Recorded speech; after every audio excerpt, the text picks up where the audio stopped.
Hello everyone, MBA ക്ലൗഡിൻ്റെ മറ്റൊരു വീഡിയോയിലേക്ക് സ്വാഗതം. KMAT 2024 MBA എൻട്രൻസ് എക്സാമായ KMAT 2024 ആപ്ലിക്കേഷൻ സ്റ്റാർട്ട് ചെയ്തിട്ടുണ്ട്. അതാണ് നമുക്ക് ഷെയർ ചെയ്യാനുള്ള ഏറ്റവും പുതിയ ഇമ്പോർട്ടൻ്റ് ആയിട്ടുള്ള ഇൻഫർമേഷൻ. നിരവധി സ്റ്റുഡൻസ് ചോദിച്ചുകൊണ്ടിരിക്കുകയായിരുന്നു ആപ്ലിക്കേഷൻ സ്റ്റാർട്ട് ചെയ്തിട്ടുണ്ടെന്ന്. അത് സ്റ്റാർട്ട് ചെയ്തിട്ടുണ്ട്. ഇന്നലെ ഈവനിങ്, അതായത് പ്രാക്ടിക്കലി ഇന്ന് രാവിലെ മുതലാണ് അതിൻ്റെ ആപ്ലിക്കേഷൻ പ്രോസസ്സ് സ്റ്റാർട്ട് ചെയ്തിട്ടുള്ളത്.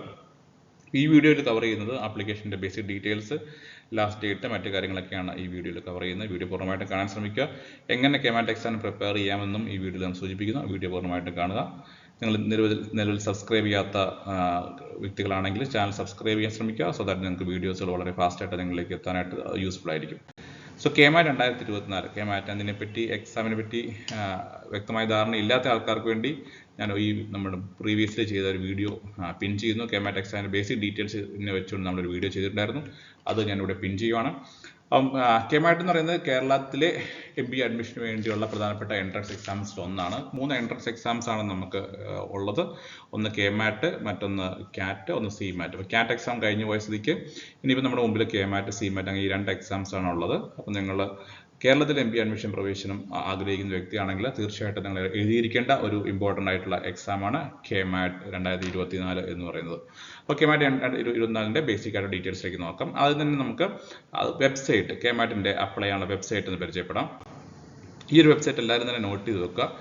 www.ce.kerala.gov.in ഈ വെബ്സൈറ്റാണ് കേരള ഗവൺമെൻറ്റിൻ്റെ പ്രവേശന പരീക്ഷാ കമ്മീഷണറുടെ കാര്യാലയം, പ്രവേശന പരീക്ഷകൾ നടത്തുന്ന ഓഫീസിൻ്റെ commissioner, office of commissioner for entrance examination, കേരളത്തിലെ എല്ലാ പ്രവേശന പരീക്ഷകളും എൻട്രൻസ് എക്സാംസുകളെ കോർഡിനേറ്റ് ചെയ്യുന്ന ബോഡി. അപ്പം ആ ഓഫീസാണ് ഈ ഒരു എക്സാം നടത്തുന്നത്. അതിനാണ് CEE എന്ന് പറയുന്നത്, കമ്മീഷണർ ഫോർ എൻട്രൻസ് എക്സാമിനേഷൻ. ആ ഓഫീസാണ് ഈ പറയുന്ന KMAT കേരള എൻട്രൻസ് എക്സാം, MBAയുടെ എൻട്രൻസ് എക്സാമായ KMAT കേരളയിൽ കണ്ടക്ട് ചെയ്യുന്നത്.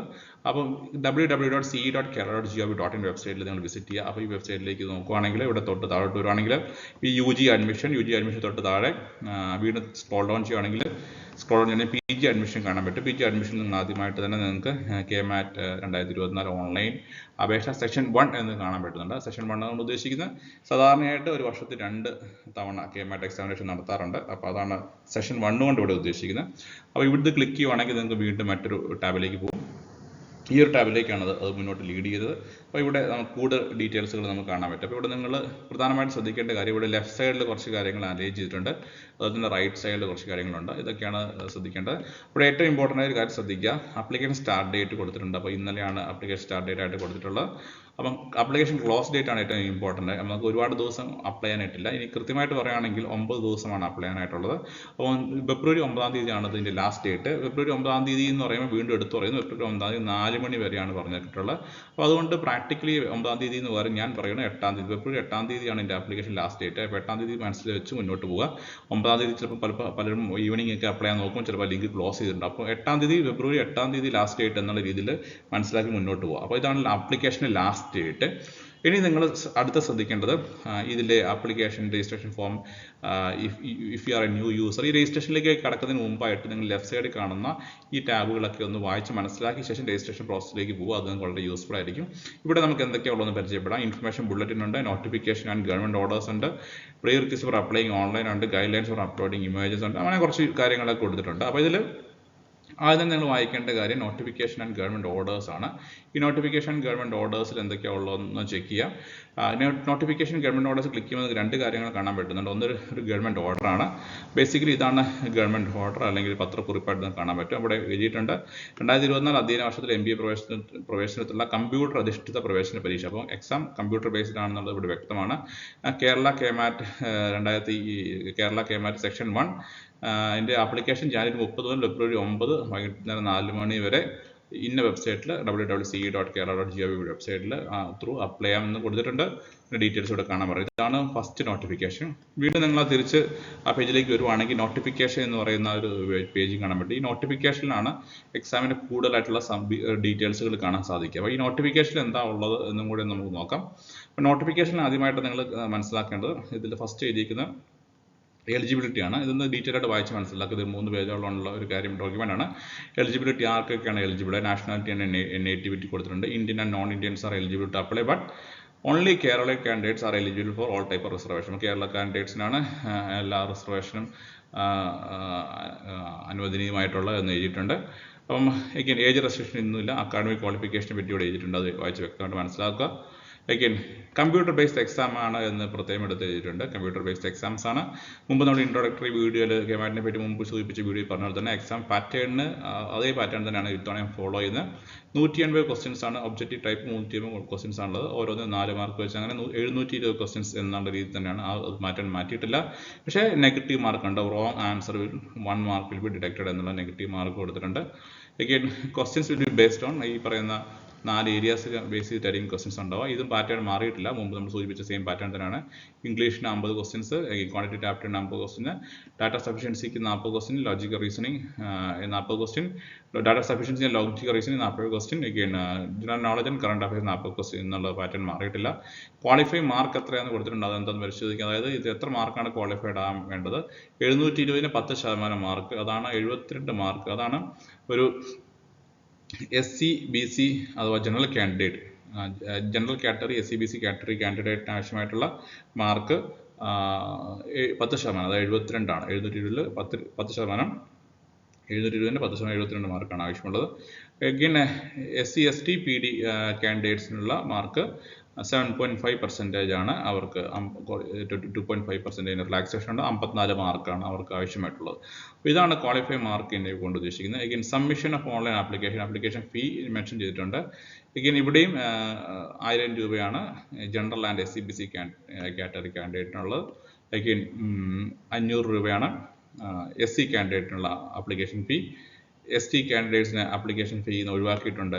There accepted ST candidates are exempted from paying application fee എന്ന് എഴുതിയിട്ടുണ്ട്.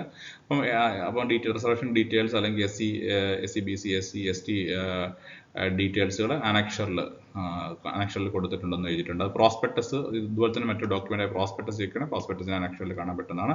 അപ്പോൾ ഇതാണ് ആപ്ലിക്കേഷൻ്റെ ഡേറ്റ് ടൈമൊക്കെ മുമ്പ് സൂചിപ്പിച്ചാൽ കൊടുത്തിട്ടുണ്ട്. ഇതിൻ്റെ ബേസിക് ആയിട്ടുള്ള പ്രോസസ്സൊക്കെ പറഞ്ഞിട്ടുണ്ട്, വായിക്കുക. അഡ്മിറ്റ് കാർഡ് പിന്നീടാണ് നിങ്ങളെ അറിയിക്കുന്നത്. അഡ്മിറ്റ് കാർഡ് പിന്നീട് വരുമെന്ന് പറഞ്ഞിട്ടുണ്ട്. എഗെയിൻ എക്സാമിൻ്റെ ഡേറ്റും ഇതുപോലെ തന്നെ ഇപ്പം ഫൈനലി അവർ ഔട്ട് ചെയ്തിട്ടില്ല. എക്സാം ഡേറ്റ് പിന്നീട് അറിയിക്കുന്നതായിരിക്കും എന്ന് പറഞ്ഞിട്ടുണ്ട്.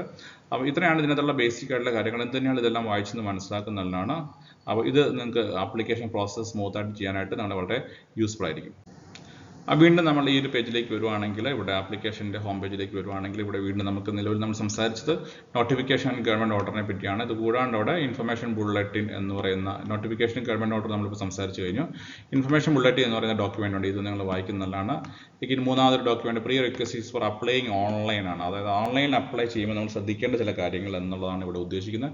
അപ്പോൾ ഇവിടെ ഇതും നമ്മളൊന്ന് ശ്രദ്ധിക്കുന്നത് വായിക്കുന്നതാണ്. അപ്പോൾ എന്തൊക്കെ കാര്യങ്ങളാണ് അവിടെ കൊടുത്തിരിക്കുന്നത് മനസ്സിലാക്കണം. നമ്മൾ ഒരു ഇവിടെ അപ്ലൈ ചെയ്യുമ്പോൾ നമ്മുടെ ഫോട്ടോ ഉണ്ടായിരിക്കണം, നമ്മുടെ സിഗ്നേച്ചർ ഉണ്ടായിരിക്കണം, ഇതിൻ്റെയൊക്കെ ഒരു സോഫ്റ്റ് കോപ്പി ഉണ്ടായിരിക്കണം. അത് പറയുന്ന പ്രത്യേക ഡയമെൻഷൻസ് ഉണ്ട്, അതൊക്കെ അനുസരിച്ച് അപ്ലോഡ് ചെയ്യണം. നമ്മുടെ പേരൊക്കെ നമ്മുടെ ഒഫീഷ്യൽ ഡോക്യുമെൻ്റ്, എസ്പെഷ്യലി SLC ബുക്കിലും മറ്റു കാര്യങ്ങളിലൊക്കെ എങ്ങനെയാണ് നമ്മുടെ പേര് ഒഫീഷ്യലി ഉള്ള ആ പേര് അതുപോലെ തന്നെ നമ്മൾ തെറ്റാണ്ട് എൻ്റർ ചെയ്യണം. ഇങ്ങനത്തെ കാര്യങ്ങളൊക്കെ ഒന്ന് പ്രത്യേകം എടുത്ത് എഴുതിയിട്ടുണ്ട്. അപ്പോൾ ഇൻഫർമേഷൻ ബുള്ളറ്റിനും ഈ prerequisites for applying online ഈ 2 ഡോക്യുമെൻറ്റ് വായിക്കുന്നതാണ്. Guidelines for uploading images. Image upload ചെയ്യുമ്പോൾ ശ്രദ്ധിക്കേണ്ട കാര്യങ്ങൾ, അതായത് ഇമേജിൻ്റെ ക്വാളിറ്റി എങ്ങനെയാണ്, ഡയമെൻഷൻസ് എങ്ങനെയാണ്, ആസ്പെക്ട് റേഷ്യോ എങ്ങനെയാണ്, എത്ര സൈസ് വേണം എന്നുള്ള കാര്യങ്ങളൊക്കെ ഇതിവിടെ കൊടുത്തിട്ടുണ്ട്. അപ്പോൾ ഈ ഒരു ഫയലും വായിച്ച് മനസ്സിലാക്കുന്നതാണ്. അപ്പോൾ ഇതൊക്കെ ഒന്ന് ക്രോസ് ചെക്ക് ചെയ്ത ശേഷം നമ്മൾ രജിസ്ട്രേഷൻ പ്രോസസ്സിലേക്ക് കിടക്കുന്നതാണ് എപ്പോഴും നല്ലത്.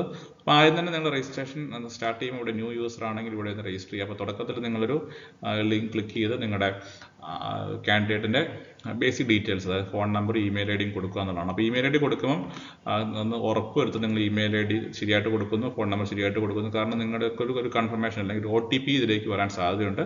അപ്പോൾ അത് വെച്ചിട്ട് നമ്മൾ ഒന്നുകൂടെ ഒന്ന് കൺഫേം ചെയ്യേണ്ടി വരും. അപ്പോൾ അതുകൊണ്ട് ഇമെയിൽ ഐ ഡി കൊടുക്കുമ്പോൾ നമുക്ക് പാസ്വേഡൊക്കെ നമ്മുടെ ഉണ്ട്, അല്ലെങ്കിൽ അങ്ങനത്തെ കാര്യങ്ങളൊക്കെ ഒന്ന് ചെക്ക് ചെയ്യുക. സാധാരണ ഇമെയിൽ ഐ ഡിയിലേക്കാണ് പാസ്വേഡ് വരിക. അപ്പോൾ അങ്ങനത്തെ കാര്യങ്ങളൊക്കെ ഒന്ന് ചെക്ക് ചെയ്ത് നോക്കുക. അപ്പം ഇമെയിൽ ഐ ഡി മൊബൈൽ നമ്പറും ഒക്കെ ഒന്ന് ആക്റ്റീവ് ആയിട്ടുള്ളതാണ് എന്നുള്ള ഉറപ്പ് വരുത്തിയിട്ട് മാത്രമേ എൻ്റർ ചെയ്യാം. അതിനുശേഷം നമ്മളൊരു 5 സ്റ്റെപ്പ് പ്രോസസ്സിലൂടെയാണ് കടന്നു പോകുന്നത്. ആദ്യം തന്നെ നമ്മൾ ബേസിക് ഡീറ്റെയിൽസ് എല്ലാം കൊടുത്ത് എൻ്റർ ചെയ്യുക. പിന്നീട് ആപ്ലിക്കേഷൻ ഫോം ഫില്ലപ്പ് ചെയ്യുകയാണ്, പേയ്മെൻറ്റ് കൊടുക്കുകയാണ്. ഇതൊക്കെയാണ് ബേസിക് ആയിട്ട് നമ്മൾ ചെയ്യേണ്ടത്. അടുത്തൊരു ഫേസിൽ ഇമേജ് അപ്ലോഡ് ചെയ്യുന്നു, ഫൈനലി നമ്മളൊരു അക്നോളജ്മെൻറ്റ് പ്രിൻ്റ് എടുക്കുക എന്നുള്ളതാണ്. നമുക്ക് ഏതെങ്കിലും ഒരു ഫേസിൽ ഇപ്പോൾ ഒന്നാമത്തെ രജിസ്ട്രേഷൻ ഫേസ് മാത്രം കംപ്ലീറ്റ് ചെയ്ത ശേഷം നമുക്ക് ബാക്കി പിന്നീട് കണ്ടിന്യൂ ചെയ്യാം. അപ്പോൾ അങ്ങനെയാണ് വീണ്ടും നിങ്ങൾ ഓൾറെഡി രജിസ്റ്റർ ചെയ്ത ശേഷം വീണ്ടും നിങ്ങൾ ആപ്ലിക്കേഷൻ കണ്ടിന്യൂ ചെയ്യുകയാണെങ്കിൽ നിങ്ങൾ വീണ്ടും ചെയ്യേണ്ടത് കാൻഡിഡേറ്റ് ലോഗിൻ പേജ് വന്നിട്ട് കണ്ടിന്യൂ ആണ് ചെയ്യേണ്ടത്. അപ്പം ഇതൊക്കെയാണ് ഇതിൻ്റെ ബേസിക് ഡീറ്റെയിൽസ്. അപ്പോൾ നിങ്ങൾ ആദ്യമായിട്ട് ചെയ്യുമ്പോൾ നിങ്ങൾ ന്യൂ രജിസ്ട്രേഷൻ എന്ന് പറയുന്നത് ഇവിടെ ക്ലിക്ക് ചെയ്ത് മുന്നോട്ട് പോവുക. നിങ്ങൾ കുറച്ച് പ്രോസസ് ചെയ്ത ശേഷം ബാക്കി തുടർന്ന് കംപ്ലീറ്റ് ചെയ്യാനായിട്ട് തോന്നുവാണെങ്കിൽ 1-2 സ്റ്റെപ്പ് ചെയ്ത ശേഷം ബാക്കി 3rd 4th ഒക്കെ ബാക്കി ചെയ്യാനായിട്ടാണെങ്കിൽ ഓൾറെഡി രജിസ്റ്റേർഡ് കാൻഡിഡേറ്റ് ലോഗിൻ എന്ന് പറയുന്ന ഈ ഒരു പോർഷൻ വെച്ച് മുന്നോട്ട് പോകാം. അപ്പോൾ ഇതാണ് ഇതിൻ്റെ ഒരു ബേസിക് ഡീറ്റെയിൽസ്. കുറച്ച് ഡീറ്റെയിൽ ആയിട്ടൊരു വീഡിയോ കൊണ്ട് നമുക്ക് ഇതിനകത്ത് ചെയ്യാം, മൈന്യൂട്ടായിട്ട് കാര്യങ്ങൾ പറഞ്ഞുകൊണ്ട് ഡൗട്ടുകൾ ക്ലിയർ ചെയ്തുകൊണ്ട്. നിങ്ങൾ എല്ലാവരും തന്നെ വെബ്സൈറ്റ് വിസിറ്റ് ചെയ്യുക. ഒരിക്കൽ കൂടി വെബ്സൈറ്റ് നിങ്ങൾ റിമൈൻഡ് ചെയ്യുന്നു, www.ce.kerala.gov.in എന്ന് പറയുന്ന വെബ്സൈറ്റ് റിമൈൻഡ് ചെയ്യുന്നു. അപ്പം എല്ലാവരും വെബ്സൈറ്റ് വിസിറ്റ് ചെയ്യുക, ഈ ബേസിക് ഡീറ്റെയിൽസ് ഒക്കെ മനസ്സിലാക്കുക. Information bulletin, notification, government orders, ഈ പറയുന്ന ഫയലുകളൊക്കെ ഡൗൺലോഡ് ചെയ്ത് വായിച്ച് മനസ്സിലാക്കി ശ്രദ്ധാപൂർവം തെറ്റുകൾ വരുത്താണ്ട് അപ്ലോഡ് ചെയ്യുക. ഫോട്ടോസ് അപ്ലോഡ് ചെയ്യുമ്പോൾ ശ്രദ്ധിക്കേണ്ട കാര്യങ്ങളൊക്കെ കൊടുത്തിരിക്കുന്നു. നമ്മളൊരു പ്രൊഫഷണൽ ഫോട്ടോയാണ് അപ്ലോഡ് ചെയ്യേണ്ടത്. അപ്പോൾ ഇങ്ങനത്തെ ബേസിക് ആയിട്ട് ഡീറ്റെയിൽസ് ഒക്കെ അതിൽ കൊടുത്തിട്ടുണ്ട്, വായിച്ച് മനസ്സിലാക്കുക. എന്തെങ്കിലും നിങ്ങൾക്ക് ക്വറീസ് ഉണ്ടെങ്കിൽ നിങ്ങൾ തീർച്ചയായിട്ടും കമൻറ്റ് ബോക്സിൽ കൊടുക്കുക. എല്ലാവരും തന്നെ അപ്ലൈ ചെയ്യുക, ലാസ്റ്റ് ഡേറ്റിലേക്ക് വെക്കാതെ 3-4 ദിവസം കൊണ്ട് ഒരു ആപ്ലിക്കേഷൻ പ്രോസസ്സ് കംപ്ലീറ്റ് ആക്കാൻ നോക്കുക. So once again reminding you, the last date for application is 9th February ആണ് ലാസ്റ്റ് ഡേറ്റ്. 9th February 4 മണി വരെ പോകേണ്ട ആവശ്യമില്ല. നിങ്ങൾ 8-ാം തീയതി 7-ാം തീയതി ഒക്കെ ആകുമ്പോഴത്തേക്ക് ആപ്ലിക്കേഷൻ കംപ്ലീറ്റ് ചെയ്യുക. ഇനി എക്സാം പ്രിപ്പയർ ചെയ്യാനായിട്ട് നമ്മുടെ ചാനൽ നിരവധി പ്രിപ്പറേറ്ററി വീഡിയോസ് നമ്മൾ ഓൾറെഡി ചെയ്തിട്ടുണ്ട്. നിങ്ങൾ ചാനലിൻ്റെ പ്ലേലിസ്റ്റിലേക്ക് വരുവാണെങ്കിൽ KMAT പ്രിപ്പറേറ്ററി വീഡിയോസിൻ്റെ സീരീസ് കാണാൻ പറ്റുന്ന ഏകദേശം 70ഓളം വീഡിയോസ് നമ്മൾ ഓൾറെഡി ചെയ്തിട്ടുണ്ട്. അതൊരു ചെറിയൊരു പ്ലേലിസ്റ്റ് നമ്മളിവിടെ ടാബും ചെയ്യുന്നുണ്ട്. അപ്പോൾ നിങ്ങൾ പ്രീവിയസ്ലി ചെയ്തിട്ടുള്ള KMAT വീഡിയോസ്, പ്രിപ്പറേറ്ററി വീഡിയോസുകൾ അല്ലാതെ തന്നെ ശ്രദ്ധാപൂർവ്വം പ്രിപ്പയർ ചെയ്യുക. സിമിലർ പാറ്റേൺ ചോദിക്കുന്നതുകൊണ്ട് തന്നെ വീണ്ടും ക്വസ്റ്റ്യൻസ് റിപ്പീറ്റ് ചെയ്യുന്ന ട്രെൻഡ് KMAT-നുണ്ട്. അപ്പോൾ തീർച്ചയായിട്ടും പഴയ ക്വസ്റ്റ്യൻ പേപ്പറിനെ ബേസ് ചെയ്തിട്ടുള്ള ക്വസ്റ്റ്യൻസ് ഒരുപാടുണ്ട്. കൂടുതൽ വീഡിയോസ് നമ്മൾ ചെയ്യാൻ ശ്രമിക്കുന്നതായിരിക്കും. എന്ത് തന്നെയായാലും നിലവിലുള്ള റിസോഴ്സുകളൊക്കെ തന്നെ നിങ്ങൾക്ക് ധൈര്യമായിട്ട് ഉപയോഗിക്കുക. അപ്പോൾ ഇങ്ങനെ വീണ്ടും പ്ലേലിസ്റ്റ് വന്ന് പ്രിപ്പറേറ്ററി വീഡിയോസുകൾ കാണാൻ ശ്രമിക്കുക. എക്സാം നന്നായിട്ട് പ്രിപ്പയർ ചെയ്യുക. എന്തെങ്കിലും ക്വറീസ് ഉണ്ടെങ്കിൽ തീർച്ചയായിട്ടും നിങ്ങൾക്ക് കമൻറ്റ് ബോക്സിൽ സൂചിപ്പിക്കുക. Will get back to you. All the best. എല്ലാവരും എക്സാമിന് അപ്ലൈ ചെയ്യാൻ ശ്രമിക്കുക. Thank U.